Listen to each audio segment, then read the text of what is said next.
Have you been suspended on Amazon brand registry and need to get reinstated? I'm going to be showing you some couple tips and appeals that we've used to get our clients reinstated on Amazon brand registry. If you stay till the end of the video, I'm also going to be giving you a pro tip to get your account reinstated.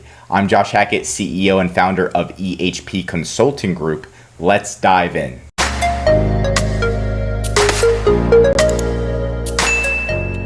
So there's three main types of brand registry suspensions. Number one is the brand registry infringement suspension, where you can't report fakes anymore. Number two is the brand registry appeal, trademark appeal suspension, where you can't submit your trademark. It won't allow you to authorize your trademark to be in brand registry. Number three is you're completely violating brand registry and they completely suspended you, which is this one. So this one's the worst. So we're going to be going through the easiest and then all the way to the hardest, which is the third one. Let's dive into the first appeal. So the first appeal that we're going over is if your report of violation is blocked. You're going to have a message just like this that pretty much shows your access has been revoked from Amazon's report infringement form, so you can't report fakes. In this case, here is our appeal that we did. You need to identify the root cause that led to the infringement suspension. So here's an example of what we said. The root cause of the account deactivation was that we had trademarks and patents in the USA, and we used them to remove fakes in Italy, France, Poland, Netherlands. So pretty much we only had a patent in the US, use that to remove fakes in other countries, which is a no-no.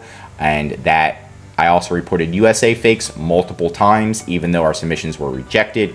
Reported sellers violating our USA patent and trademarks in other countries. I learned that my failures to review the intellectual property laws led to the suspension of infringement privileges. From now on, I'll be reporting fakes in the USA. I won't report sellers multiple times. I'll be working on gaining patent and infringements or trademarks in Italy, France, and Poland. I kindly ask you to reinstate it. This appeal did work, right? We had to change it a little bit. It took 3 times. Amazon was like, you're missing this, you're missing this, you're missing this. So you need to figure out exactly what caused that and then submit it. It will not get accepted the first. I've never had it accepted the first time. Maybe if you're like spot on and it's not that big of an issue, get it accepted the first time, but Amazon usually doesn't like to accept it. But this is the example of appeal that we used to get the report of violation reinstated. Next is going to be if you are submitting a trademark to brand registry and it was rejected. This one is going to be for you, and pretty much it's going to go through a list of rejection reasons, and most likely your account was engaged in conducting that violates brand registry's policies, right? Invalid submissions, your application is related to another Amazon account, you are associated with this, inability to provide evidence, right? So we're gonna go through these one at a time. These are a little bit difficult, these top 3. It's pretty much they're trying to say that you are violating Amazon's policies. What you need to do is also create another appeal and try to figure out if you did anything wrong. So copy this first appeal and try to say, hey, look, I wasn't abusing anything Amazon was saying. This is my first time selling on Amazon, so you need to make an appeal like that if it's related to the first 3. The first 3 is if Amazon says your account was engaged in conduct that violates Amazon brand registry's policies.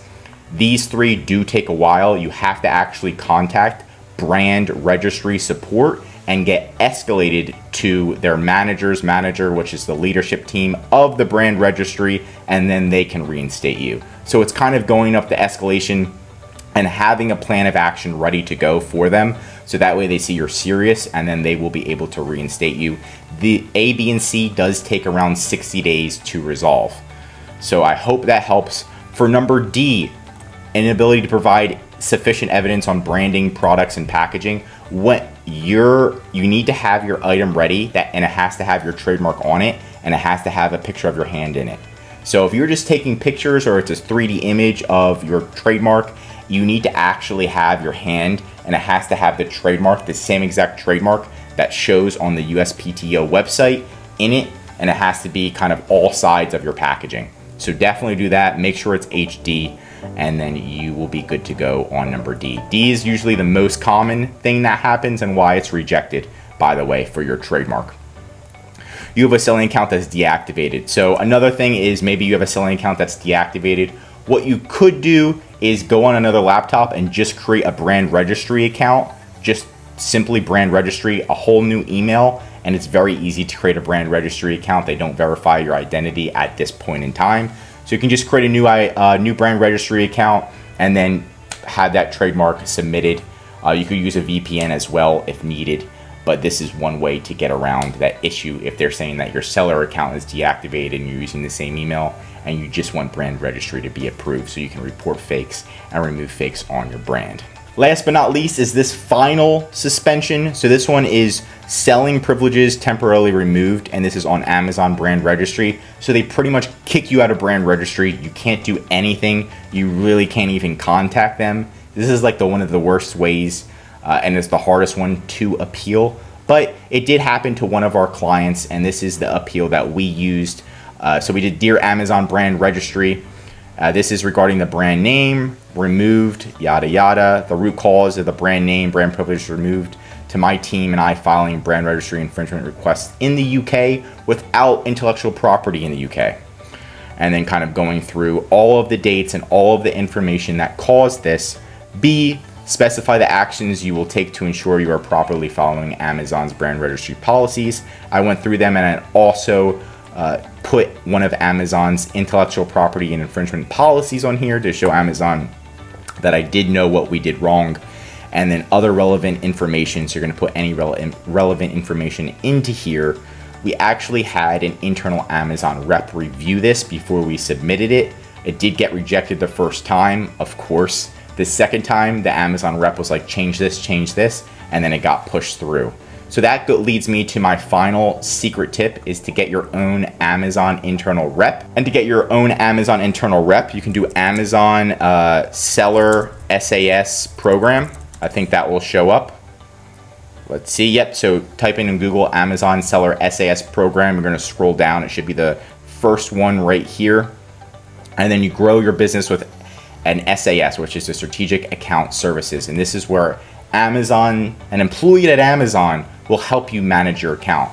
Now they're not very good at most things except things that you can't do. So if you can't update your listing, if you can't get reinstated, they're going to be able to jump in and they're going to be able to help you. They do charge a monthly retainer, and they do charge a sales percentage, but in some cases they could help, and they could help you get reinstated on Amazon. So that's my pro tip in today's video. If you did learn something new, please do drop a like. And if you're an Amazon seller, I highly recommend you subscribe, because I'm giving away all of the best content that's going to help you in your Amazon journey. If you do need help getting reinstated or help even generating more sales on Amazon, this is what we specialize in. Talk to you soon. EHP Consulting Group signing out.